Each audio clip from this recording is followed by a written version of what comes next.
오늘 말씀은 다윗 왕에 대한 이야기로 주제는 세 번의 기름 부음입니다.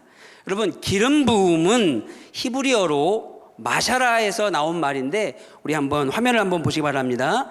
이 마샤는 기름을 붓다라는 의미가 있습니다. 그래서 하나님의 주권을 인정하는 고백이라는 것이죠.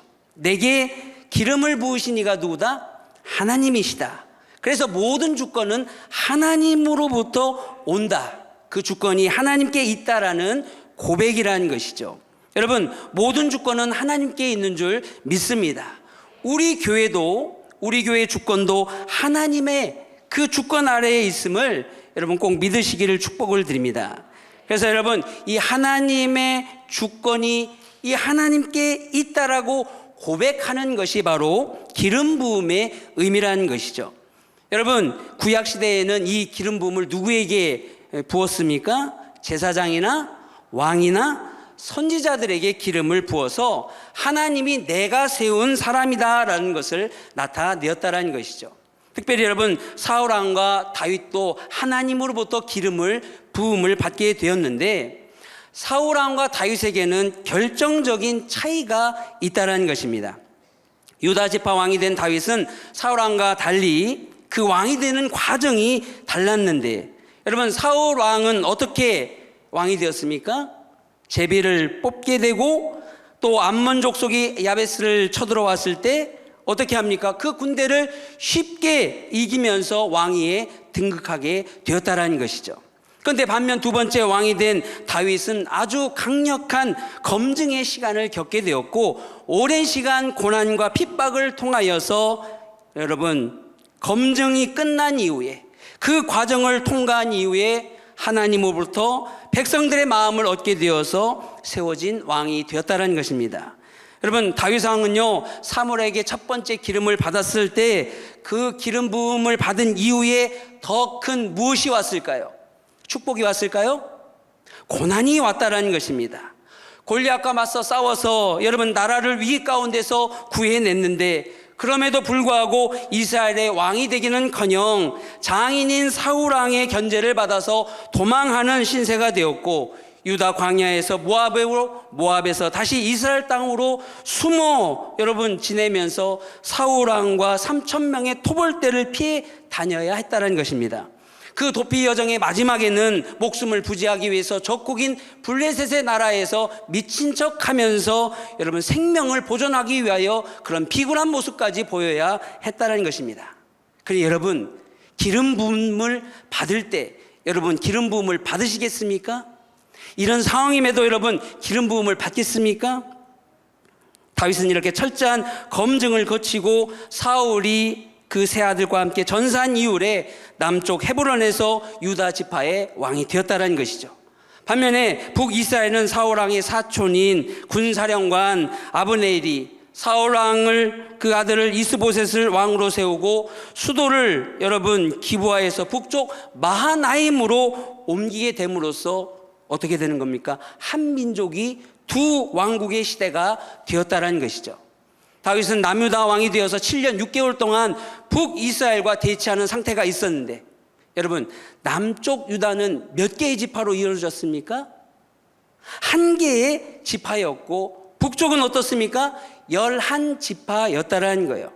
그럼 여러분, 상식적으로 이 왕국 간의 싸움이 일어났을 때 어느 지파에게 흡수되어야 될까요? 숫자가 많은 북쪽으로 흡수되어야 될 것입니다. 상식적으로 우리가 생각할 때에도 이것이 당연하다라는 거예요.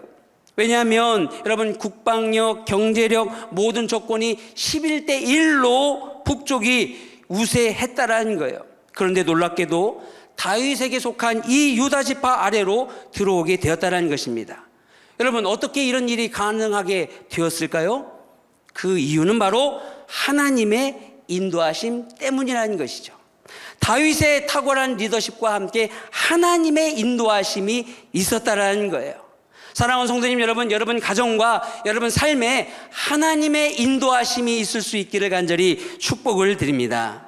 특별히 다윗에게는 또한 탁월한 리더십이 있었는데 이런 다윗의 모습을 보게 되는 결정적인 그런 장면이 아브넬의 죽음과 다윗의 공의로운 대처를 통하여서 우리가 볼 수 있다는 거예요. 당시 북이스라엘 내부에 분열이 일어나고 있었고, 특별히 실권자였던 아브넬이 남쪽으로 내려와서 다윗과 단판을 짓고 남북이 통일하는 결의를 갖게 되었는데, 여러분, 다윗이 사울의 딸이자 자신의 첫 번째 부인인 미가를 돌려보내라는 조건을 걸고 동맹을 맺게 되었다는 것입니다. 그런데 이 단판 자리에 누가 빠져 있었을까요? 바로 다윗의 군사령관 요압 장군이 빠져 있었던 것입니다. 뒤늦게 이 사실을 한 요압이 바로 아브넬 장군을 암살해 버렸다는 것입니다. 요압이 아브넬을 죽인 첫 번째 이유는 자신의 동생 아사엘이 전쟁 중에 이 아브넬에게 죽임을 당했기 때문에 개인적인 원한을 갚으려는 것도 있었고, 둘째는 무엇일까요? 권력을 어떻게 하려고? 쟁취하려고. 그러니 여러분, 남북이 통일되면 1인자는 다윗이 될 것이고 2인자는 아브넬이 될 것이 뻔하기 때문에 자신은 3인자로 밀려날 것을 염려한 이 요압이 아브넬을 제거한 것입니다. 그러니까 이 사건 때문에 남북이 극도의 긴장 상태로 고조되었고, 북쪽 사람들은 이 일을 누가 공모한 것이다? 다윗이 한 것이다. 다윗이 시켜서 아브넬을 죽인 것으로 의심했다라는 것입니다.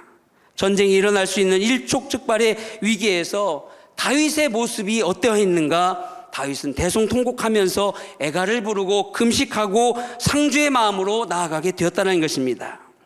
그 진심을 백성들이 보게 되었고, 아, 다윗이 일으킨 것이 아니구나, 다윗의 공작이 아니구나, 요압의 단독 범행이구나, 이걸 깨닫게 되었고, 북이스라엘이 11지파의 마음이 그때 열리게 되어서 온전한 통일이 이루어지게 되었다는 것입니다. 여러분, 이렇게 해서 세 번째 기름 부음을 받게 되었다는 것이죠. 온 이스라엘 12지파의 공식적인 왕으로 비로소 인정을 받게 되었다는 것이죠. 여러분, 저는 이 말씀을 보면서 우리가 여기에서 한 가지 깨닫는 것은, 그럼 왜 하나님께서는 아브넬을 보호해 주지 않으셨는가? 여러분, 하나님은 참새 한 마리도 하나님 허락 없이는 땅에 떨어지지 않는 줄 믿습니다. 그런데 왜 하나님은 아브넬을 지켜주지 않으셨을까? 그 이유는 사울이 죽었을 때 아브넬이 이스보셋을 내세워서 여러분, 한 민족을 두 나라로 갈라 놓으려고 했던 것, 이것을 하나님이 심판하셨다는 것입니다. 우리 하나님은 분열하는 것, 이간질되는 것을 여러분, 하나님은 싫어하십니다. 우리 교회도 절대로 이 사단의 계략에 넘어가서는 안 될 줄 믿습니다. 우리 소산교회는 할 수만 있으면 말씀으로 하나 되고, 감사를 나누고, 서로 격려하고 지지함을 통하여 하나가 되어야 될 줄 믿습니다. 여러분, 사울왕의 첩을 여러분 취하지 않았습니까? 스스로 권력을 장악했던 것, 그 모습 안에는 교만함도 있었다라는 거예요. 그러니 여러분, 나를 돌아보면서 내 안에 혹시 하나님이 보실 때 내 안에 교만한 모습은 없는가? 하나님이 그 모습을 철저하게 제어하기를 원하는데 아직도 내가 내 마음 가운데 교만한 모습이 사로잡혀 있지는 않은가? 우리가 우리 자신을 돌아봐야 될 줄 믿습니다. 하나님은 이 모습을 기뻐하지 않으셨다라는 거예요. 여러분, 날마다 나를 돌아보아 사랑과 선행을 통하여서 하나님 앞에 겸손함으로, 온유함으로 여러분, 공동체를 세워나갈 수 있기를 축복을 드립니다. 여러분, 우리의 모든 것이 다 하나님의 주권과 그 뜻 안에 있음을 여러분, 믿음으로 고백하고 우리 서산교회가 그렇게 하나 되는 일에 최선을 다할 수 있기를 축복을 드립니다. 예수 믿는 사람들은 작은 일 하나에도 함께 해야 될 줄 믿습니다. 하나님의 주권을 인정하고 여러분, 우리의 입술을 지켜야 될 줄 믿습니다. 언제나 겸손하고 온유하게 주님의 뜻을 찾아야 될 줄 믿습니다. 여러분, 이것을 우리 자녀들에게 가르쳐야 될 줄 믿습니다. 여러분, 다윗이 위대하게 쓰임받는 영적인 원리는 다른 데에서 있는 것이 아니라 바로 다윗에게는 이 하나님을 향한 마음이 있었다라는 것이죠. 특별히 여러분, 이새의 집안의 탁월한 가정교육에서 이루어진 것이 아니라 사무엘 선지자가 이새의 집에 갔을 때 다른 형제들, 다윗의 형제들은 겉모습 볼 때 모두가 다 왕의 제목 같았습니다. 그런데 하나님은 아니다라는 것이죠. 하나님이 다윗을 볼 때 광야에서 철저하게 소외되고 무시당하면서도 최선을 다해서 여러분 하나님을 찾으며 광야에서 그 세상의 기준을 넘는 하나님의 교육을 받은 여러분 다윗을 하나님이 사랑하셨다라는 것이죠. 그래서 여러분 통성경이 말하는 핵심은 무엇이다? 우리 자녀들이 세상의 권력자인 대통령이 되는 것이 목적이 아니라 다윗과 같이 광야에서 작은 양 한 마리라도 성실하게 돌보는 것처럼 내게 맡겨진 작은 일에 성실한 아이, 하나님의 임명권을 존중할 줄 아는 아이, 그것이 바로 하나님이 기뻐하시는 진짜 왕의 제목으로 하나님의 뜻으로 여러분 기억할 수 있기를 축복을 드립니다. 그러면 그 자녀를 우리 하나님이 키워주시고 함께하여 주실 줄 믿습니다. 앞서 말씀드린 대로 다윗은 특별히 하나님께서 보실 때 어떻게 했다고요? 작은 일에 어떻게 했다? 성실하였다라는 거예요. 성실히 수행했다는 것입니다. 다윗은 광야에서 자기에게 맡겨진 양떼를 어떻게 돌보느냐? 목숨 걸고 지키고 성실하게 돌봤다는 것이죠. 하나님은 여러분 이처럼 신실하고 자기 일에 충성된 자를 사용하여 주실 줄 믿습니다. 그러니 여러분 하나님은 작은 일에 충성하는 자를 통하여 엄청난 기적을 이루신다는 거예요. 그러니 여러분 삶의 작은 일에 대하여 기뻐할 수 있기를 축복을 드립니다. 무엇을 만나든 무슨 일에 처하든 내게 주어진 그 일에 대해서 하나님께 감사하고 하나님 앞에 성실하게 믿음의 모습을 보일 때 우리 하나님께서는 그 모습을 출발로 여러분 다윗과 같은 엄청난 기적과 같은 은혜와 하나님의 축복을 여러분에게 부어주실 줄 믿습니다. 특별히 다윗의 이 구체적인 업적을 보게 되면 여러분 어떻습니까? 바로 여러분 이미지 한번 보실까요? 다윗이 했던 가장 구체적인 이제 업적을 볼 텐데 여러분 다윗이 이스라엘 왕이 되자 가장 먼저 한 일은 새로운 수도를 정하는 것이었는데 여부스 족속이 살고 있었던 저 난공불락의 예루살렘 성을 점령하였고 그곳을 수도로 삼았다라는 것입니다.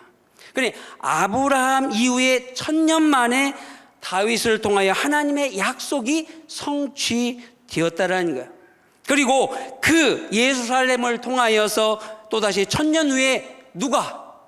메시아이신 예수님이 오셔서 십자가 구원 사역을 이루셨다, 완성하셨다, 그 초석을 마련하였다는 것입니다.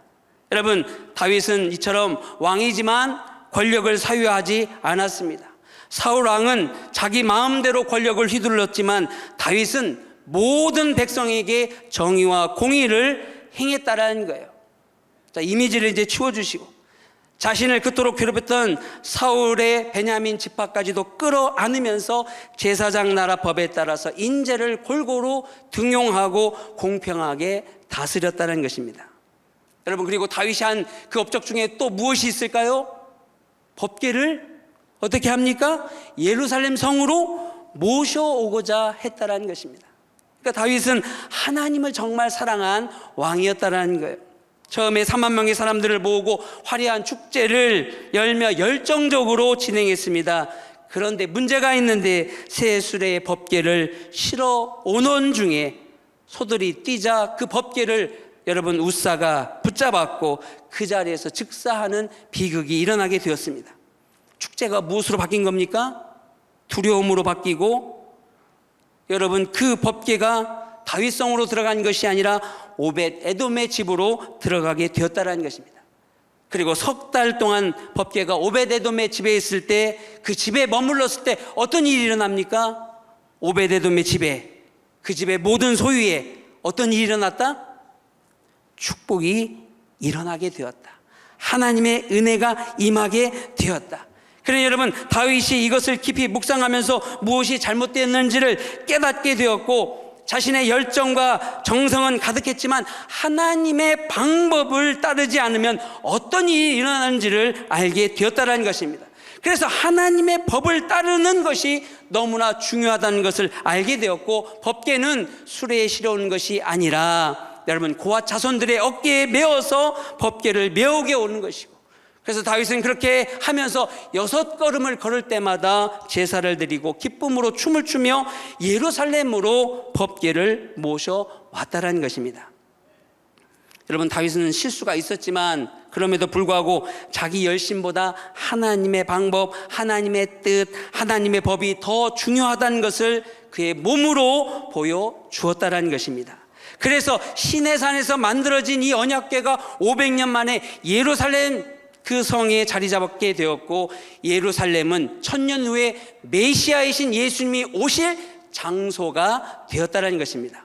사랑하는 성도님 여러분, 우리가 다윗과 같이 충성하고 말씀을 따를 때 여러분 자신이 바로 거룩한 성전이 되어서 주님께서 여러분 심령 가운데 찾아오시고 여러분 가정 가운데 찾아오시고 하나님의 놀라운 것들로, 복된 것들로, 하나님이 기뻐하시는 것들로 함께하여 주실 줄 믿습니다. 여러분, 우리 교회에서 하나님을 위해서 드렸던 모든 헌신이 하늘나라에 기록되고 하나님께서 기억하여 주실 줄 믿습니다. 하나님 앞에 아름다운 영적인 흔적들을 남길 수 있는 우리 성도님들 될 수 있기를 축복합니다. 여러분의 새벽기도, 여러분이 드렸던 하나님을 향한 그 믿음의 예물들, 그리고 그 예배들, 감사의 나눔들, 매일 통성경하는 그 삶이 하나님이 기억하시는 위대한 유산이 될 줄 믿습니다. 여러분, 제사장 나라 이제 마지막 그 모습을 보게 되면 다윗은 1000년의 모범이 되었다는 것이죠. 다윗이 이스라엘 통일 왕이 되었을 때 그의 국정 최고의 목표는 제사장 나라가 되는 것, 하나님의 주권을 실현하는 국가 시스템의 구축이었습니다. 그래서 여러분, 당시 다윗 왕의 군사력을 여러분 보게 되니까 그 군사력이 여러분 얼마인 줄 아십니까? 그 군사력이 130만에서 많게는 157만이라는 거예요. 그러면 우리나라 국군의 그 군사력이 얼마일까요? 50만 밖에 안 됩니다. 미국은 얼마일까요?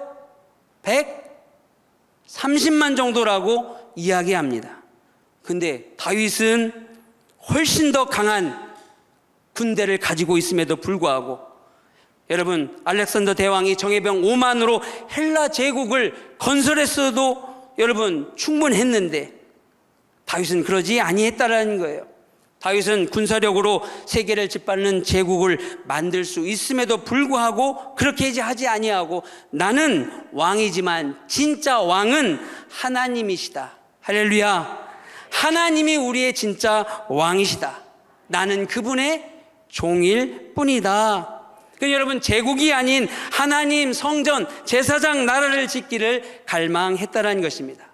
여러분, 사울은요 항상 뭐라고 얘기합니까? 내 백성이라고 이야기합니다. 나의 백성이라고 이야기합니다. 그런데 다윗은 항상 뭐라고 얘기합니까? 주의 백성이라고 이야기합니다. 하나님 앞에 나아가 기도할 때도 자신을 주의 종이라고 고백합니다.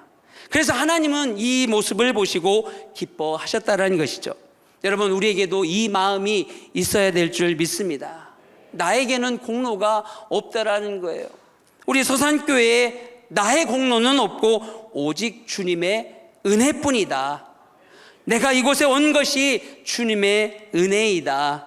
내가 주님 앞에 헌신할 수 있는 것이 하나님의 축복이다. 여러분, 이 마음이 있을 때, 이 다윗과 같은 마음이 있을 때 하나님께서 우리의 예배를 받으시고 우리의 헌신을 기뻐하실 줄 믿습니다. 여러분, 천년 모범이 된 다윗은 이 중심이 있었기 때문에 하나님이 기뻐하셔서 그가 어디에 가든지 어느 곳으로 가든지 언제나 함께 하시고 늘 하나님이 주시는 승리를 경험하게 되었다는 것이죠. 비록 피를 많이 흘렸지만, 전쟁으로 인하여 피를 많이 흘렸지만 성전 건축의 실행에 그의 아들 솔로몬에게 여러분 하나님께서 맡기시고, 하나님께서는 다윗에게 성전 설계도와 모든 재물을 다윗을 통하여 준비할 수 있도록 여러분 은혜를 허락하여 주셨다라는 것. 사랑하는 성도님 여러분, 오늘도 주님 오심을 우리가 기억하면서 특별히 하나님의 꿈을 이루어드리는 저와 여러분들 될 수 있기를 축복을 드립니다. 주님 오시는 것을 우리도 준비했으면 좋겠습니다. 하나님 오실 때, 주님 오실 때 우리가 주님 앞에 나아갈 때 다윗과 같이 준비된 자로 하나님이 기뻐하시는 것들로 잘 준비되어서 하나님의 꿈을 이루어드리는 우리 주님의 자녀들 되시기를 축복을 드립니다. 여러분, 말씀을 맺겠습니다. 오늘 우리가 마주한 다윗의 이야기는 단순히 한 고대 국가 왕의 성공 스토리가 아니라, 신화가 아니라 아브라함으로부터 다윗을 거쳐 예수 그리스도까지 장장 2000년의 역사를 관통하는 하나님의 거대하고 정교한 구속사적 이야기라는 것이죠. 그래서 통성경의 눈을 보게 되면 성경 전체는 거대한 구조로 다윗이라는 인물이 왜 신앙의 천년 모범이 되었는지 그 놀라운 비밀을 우리에게 이야기하고 있는데, 그 첫째는 다윗은 하나님의 천년의 약속을 성취한 인물이었다라는 것. 믿음의 조상 아브라함에게 가나안 땅을 주시겠다고 약속하신 지 정확히 1000년 만에 여호수아도 점령하지 못하고 400년 동안 건드리지도 못했던, 차지하지 못했던 그 예루살렘 성을 다윗이 마침내 정복해내고 힘을 통한 지배가 아니라 정의와 공의의 제사장 나라법으로 다스릴 수 있는 거룩한 수도를 확립했다라는 것. 그리고 다윗은 눈에 보이는 성전을 여러분 짓기 전에 눈에 보이지 않는 말씀의 시스템을 철저하게 여러분 개혁하면서 레위인 38,000명을 조직하고 그들을 재편성해서 성전의 직무자들과 문지기와 찬양대를 세웠고, 그 중에 6,000명은 관원과 재판관을 통하여서 전국 방방곡곡으로 파견하였으며 하나님의 법이 국가 가장 말단 조직까지 흐르도록 제사장 나라 시스템으로 그가 완전하게 다져 놓았다라는 것입니다. 여러분, 다윗은 이 완벽한 준비를 통해 1000년 이후에 메시아 사상을 여러분 완성하면서 하나님 중심이 바로 다윗에게 이루어지면서 내 후손의 왕위가 영원하리라 하나님이 말씀하셨다라는 것입니다. 그래서 여러분, 다윗은 예루살렘을 정복하고 성전 시대를 준비한 지 정확히 1000년 후에 이 땅에 진짜 오실 메시아 예수님이 그 예루살렘 성으로 입성하시고 백성들이 다윗의 자손 예수여 하면서 호산나 다윗의 자손 예수여 외쳤다라는 것입니다. 사랑하는 성도님 여러분, 이것이 바로 아브라함을 통하여 1000년의 약속이 다윗을 통해서 성취되었고, 다윗의 1000년 준비가 예수 그리스도를 통해 마침내 하나님 앞에 완성되었다라는 것입니다. 오늘날 우리 교회도 하나님께서 거룩한 기름을 부어주셨어요. 여러분, 부어주셨습니다. 우리 선교사님들을 파송하지 않았습니까? 그러니 여러분, 우리가 더 기도해야 될 때인 줄 믿습니다. 감사의 나눔을 통하여서 이것이 확산되어야 될 줄 믿습니다. 여러분, 또 우리가 치유학교를 통해서 이 나라와 교회를 섬기는 것인데, 여러분, 이것이 단순히 우리 서산교회를 자랑하는 것이 아니라, 제국의 역사가 아니라 다윗과 같이 이 땅에 하나님의 법을 세우고 또 치유하고 다음 세대 왕의 제목으로 키워낼 거룩한 하나님의 뜻인 줄 믿습니다. 거룩한 제사장 나라의 역사의 시작이 될 줄 믿습니다. 사랑하는 성도님 여러분, 이 기름 부으심을 기억하며 우리 자녀와 손자, 손녀들이 말씀으로 신앙으로 철저하게 양육되어서 여러분, 다윗과 같이 천년 모범으로 하나님의 구원의 역사를 이루어드리는 우리 사랑하는 모든 성도님들 가정, 믿음의 가정, 축복의 가문들로 쓰임받을 수 있기를 간절히 축원드립니다. 이 시간 기도하겠습니다.